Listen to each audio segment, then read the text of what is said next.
ठाण्यातल्या पंपांवर आज देखील रिक्षा चालक टॅक्सी चालकांनी रांगा लावल्यात। याकडे परिवहन मंत्री प्रताप सरनाईक यांनी लक्ष द्यावं अशी मागणी करण्यात येते। 1992 आणि 93 सारखी युद्धजन्य परिस्थिती निर्माण झाल्याचं रिक्षा चालक सांगतात। आढावा घेतला आमचे प्रतिनिधी विकास काटे यांनी। गेल्या 2 दिवसापासून सीएनजीचा जो काही प्रॉब्लेम होता हा अजून देखील सॉल्व्ह झालेला नाहीये। आपण बघू शकतो की ठाणे शहरात काही ठिकाणी तुरळक स्वरूपात सीएनजीचे जे काही पंप्स आहेत सुरू झालेले आहेत। 5 वाजल्यापासून लाईन लावलेली आहे। गॅसचा तुटवडा एवढा आहे की कुठेच गॅस नाहीये। ठाण्यात किंवा आता न्यू मुंबईला जावा तुम्ही, मुलुंडला जावा किंवा काल्हेरला जावा तर गॅस नाही मिळणार तुम्हाला। मी रात्री बोरिवलीला गेलो तर बोरिवलीलाही गॅस नाहीये। तिथेही एवढ्या भरपूर लाईनी आहेत ना की माणूस अक्षरशः पेट्रोल टाकून धंदा करायला लागेल। आता आपले परिवहन मंत्री प्रताप सरनाईक यांनी तरी विचार करायला पाहिजे की रिक्षावाल्यांचं काय व्हायचं।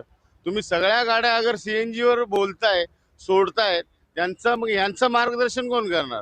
4:30 पासून उभे आहेत इथे। गॅसची लय प्रॉब्लेम आहे, लाईन फाटलेली आहे, अजून गॅसचा काय प्रॉब्लेम सॉल्व्ह झाला नाही।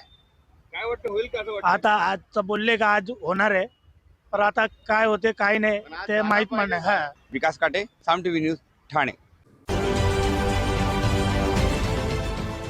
देश विदेशातील प्रत्येक घडामोडींचे लाईव्ह अपडेट मिळवण्यासाठी आता साम टीव्हीच्या सर्व सोशल मीडिया प्लॅटफॉर्मला लाईक, फॉलो आणि सबस्क्राईब करा। तसंच सर्व नोटिफिकेशनसाठी बेल आयकॉन प्रेस करायला विसरू नका।